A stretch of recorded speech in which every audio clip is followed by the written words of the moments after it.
دین کے تبلیغ کے دائی بنے بیٹھے ہوئے ہیں۔ نعوذ باللہ، ہم یہ کہتے ہیں کہ میرے بھائیوں مسلمانوں، یہ ہماری دعوت تمہارے لیے ہے کہ تبلیغ کرنا یہ فرض ہے۔ کنتم خیر امۃ اخرجت للناس، ہم اسی لیے پیدا کیے گئے ہیں کہ ہم بھلائیوں کا حکم دیں اور برائیوں سے لوگوں کو روکیں، لیکن کم از کم اپنی جھولی میں کچھ رکھو تو صحیح، اور رکھو قرآن و سنت کی باتیں تو رکھو، اتنا علم تو حاصل کرو کہ لوگوں کے سامنے کھڑ کے اللہ اس کے رسول کی بات بتلاؤ۔ فلانے بزرگ، ڈھکانے حضرت،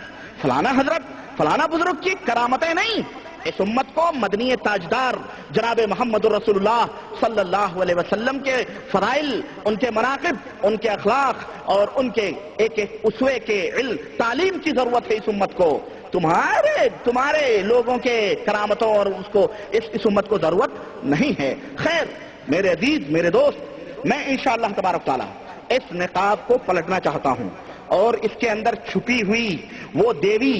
جو لوگوں کو اپنے حسن سے چھپ چھپا کے مسحور کر رہی ہے، اپنے لچک سے، اپنے دوڑ سے، اپنے دھوپ سے، اپنی چال سے، اپنی چلن سے، میں اس دیوی کا وہ مکروہ چہرہ دکھانا چاہتا ہوں جو نقاب میں وہ دیوی چھپی ہوئی ہے، اور لوگ سمجھ رہے ہیں بڑی حسین و خوبصورت دیوی جا رہی ہے، اور اس کے پیچھے لگے ہیں چل رہے ہیں۔ اور میں ذرا وہ نقاب پلٹوں کہ اس کے پیچھے کون سی نانی بیٹھی ہوئی ہیں، آؤ میں بتاتا ہوں آپ کو، وہ مکروہ چہرے میں دکھاؤں گا انشاءاللہ تبارک تعالیٰ۔ اس سے پہلے کہ میں ان کتابوں کے اوپر دست درازی کروں، اور اس سے پہلے کہ میں ان کتابوں کے اوپر کچھ لب کشائی کروں، آئیے میں کچھ اور شبہات آپ کے سامنے رکھنا چاہتا ہوں۔ دنیا کے اندر، یا ہمارے خاص طور سے ہندوستان، پاکستان اور ان ملکوں کے اندر، بنگلہ دیش وغیرہ کے اندر، عام طور پر ہمارے دوستوں کا، اور معذرت کے ساتھ مجھے کسی سے دشمنی نہیں ہے، میں نے کہا ان اريد الا الاصلاح، میرا کام صرف لوگوں کو قرآن و سنت کی طرف دعوت دینا ہے، اور میرا کام صرف اصلاح ہے، میں اصلاح چاہتا ہوں کہ اے لوگوں اصلاح کر لو اپنے ایمان کی، اپنے اعمال کی، اپنے عقیدت کی۔ میں یہ ہمیشہ کہا کرتا ہوں، اور میرے محاضروں میں، میرے خطبوں میں یہ باتیں آتی ہیں کہ کوئی اپنے آپ کو دیوبندی کہے، بریلوی کہے، بہائی کہے، قادیانی کہے، مرزائی کہے، کوئی بوہری کہے، کوئی اسماعیلی کہے، کوئی دیوبندی کہے، کوئی رضا خانی کہے، کچھ بھی کہے، ہاں اپنی نسبت کسی کی بھی طرف کرے، کسی شہر کی طرف کرے، مجھ سے اسے کوئی تعارض نہیں ہے، کرتا رہے، وہ کرتا رہے، لیکن میں اتنا کہتا رہتا ہوں ہمیشہ کہ اگر اس نسبت کرنے والے کو، جو اپنی نسبت ان بزرگوں کی طرف یا ان شہروں کی طرف یا ان شخصیتوں کی طرف کرتے ہیں، اگر وہ نسبت اس لیے کر رہے ہیں کہ وہ ان سے عقیدت و محبت رکھتے ہیں اور انہوں نے جو باتیں بتائی ہیں وہ بالکل کتاب و سنت کے مطابق ہیں، تو خیر یہ بات تو محل نظر ہے۔ لیکن اگر وہ دیوبند کا رہنے والا ہے اور اپنے آپ کو دیوبندی کہتا ہے،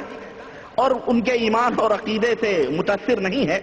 جن کو ہم دیوبندی کہتے ہیں، تو وہ کہتا رہے۔ کوئی جو ہے کیا کہتے ہیں سعودیہ کا رہنے والا اپنے آپ کو سعودی کہتے، کوئی ہندوستان کا رہنے والا اپنے ہندی کہتے، کوئی پاکستان کا رہنے والا اپنے آپ کو پاکستانی کہتے، یہ نسبت کوئی حرج نہیں ہے، اس میں کوئی بات نہیں، لیکن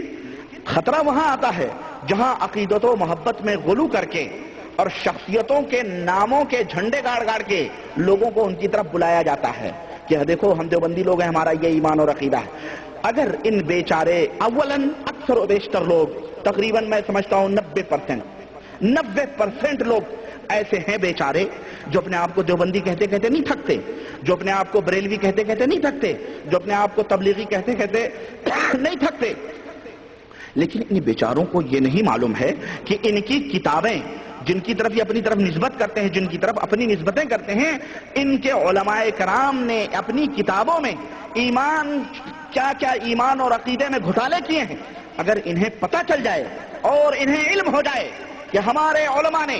اور ہمارے اکابرین نے اور ان جماعتوں کے بنانے والوں نے ان کے اپنی کتابوں میں کیا کیا تحریر کیا ہوا ہے اور انہوں نے کیا لکھا ہوا ہے، اور یہ ان کے عقیدے اور ان کے اعمال کس طرح سے قرآن و حدیث سے ڈائریکٹ ٹکرانے والے ہیں، تو اللہ کی قسم اگر اسے اللہ کا خوف ہوگا اور اللہ کا ڈر ہوگا اور ذرہ بھی ایمانی رمق ہوگی اور حقیقی طور پر وہ حق کا متلاشی ہوگا، تو لات مار دے گا ان کی کتابوں پہ بھی اور ان کی شخصیتوں پہ بھی اور ان کی نسبتوں کے اوپر بھی لات مار دے گا۔ لیکن مشکل تو یہ ہے کہ نفاق اور دوغلی پالیسی ایسی چلی جاتی ہے کہ اللہ کی پناہ سعودیہ کے اندر بھی بعض لوگ کہتے ہیں کہ تبلیغی جماعت گھومتے ہیں، بعض عربوں کے اندر بھی موجود ہیں، لیکن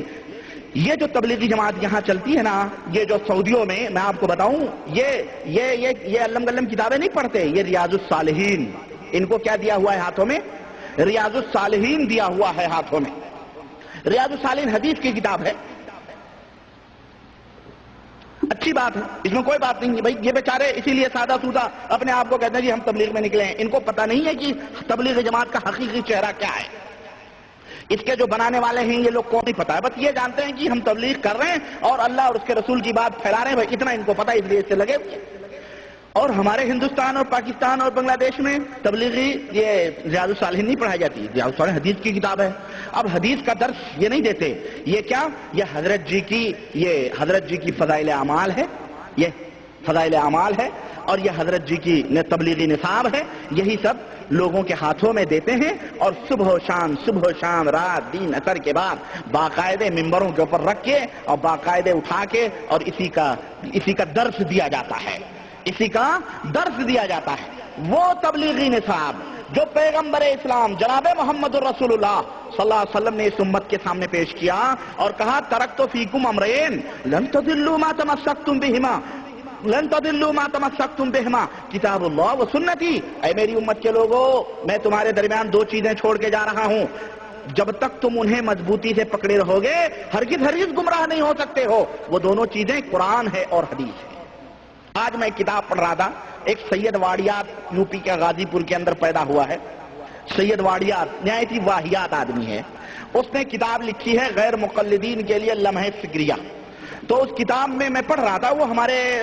کسی بھائی نے اللہ انہیں جزائے خیر دے ریاض سے بھیجی ہے، تو اس کے اندر ایک جگہ میں پڑھ رہا تھا تو وہ کہتا ہے کہ غیر مقلدوں اور اپنے آپ کو اہل حدیث کہنے والوں، تمہیں حدیث کی کیا سمجھ، تمہیں حدیث کی کیا سمجھ، تم تو صرف حدیثوں کو گردانتے ہو، یعنی صرف حدیثوں کے نام جانتے ہو، اگر حدیث کے اندر تفقہ اور حدیث کے اندر سمجھ حاصل کرنی ہے تو دیوبند کی درسگاہ میں جا کر وہاں جو ہے حدیث کے اندر سمجھ حاصل کرو۔ میں نے کہا سبحان اللہ ہیں، سبحان اللہ، ارے سوپ ہنسے تو ہنسے، چلنی کیا ہنسے جس میں 72 چھید ہے کہ نہیں۔ اب جناب علی کوے بھی ہنس کی چال چلنے لگے ہیں، انہیں بھی آ گیا شیشے سے ٹکرانا، انہیں بھی آ گیا، یہ بھی سمجھنے لگے حدیثوں کو، جو یہ سمجھتے نہیں حدیث کیا ہے، یہ ہمیں دیوبند۔ میں نے کہا ٹھیک ہے بھائی، میں نے دل میں سوچا چلو دیوبند کے اندر دیوبند کی درسگاہ میں اگر ہم نہ جا سکے اور وہاں ہم نے وہاں کے محدثین اور فقیہ لوگوں کے درسگاہوں میں ہم نے زانوی تلمذ اگرچہ ہم نے دیوبند میں نہیں حاصل کیا ہے، تب رہا دیوبند کی ایک شاخ سے الحمدللہ نہ کہیں بلکہ یوں کہہ لیں میں فارغ ہوں، ہے نا۔ میں دیوبند کی درسگاہ سے نکلا ہوا آدمی ہوں، میرے پاس تقریباً 1 میٹر کی سند بھی موجود ہے دیوبند کی، اور میری سند شاہ ولی اللہ محدث دہلوی سے نکلتی ہے، اور وہ تو دیوبند میں بیٹھا ہوا ہے کئی کلومیٹر دور، اور میں تو دیوبند جہاں سے یہ جماعتیں نکلی ہیں میں ان کے دل سے فارغ ہوا ہوں، اہل دیوبند، میں دیوبند کے دل سے دلی سے فارغ ہوا ہوں، اور میرے پاس موجود ہے، اور مجھے پتا ہے کہ ان درسگاہوں میں کون سی حدیث کی تفقہ ہوتی ہے اور کس قدر حدیثوں کے ساتھ مذاق کیا جاتا ہے یا حدیثوں کو سمجھایا جاتا ہے۔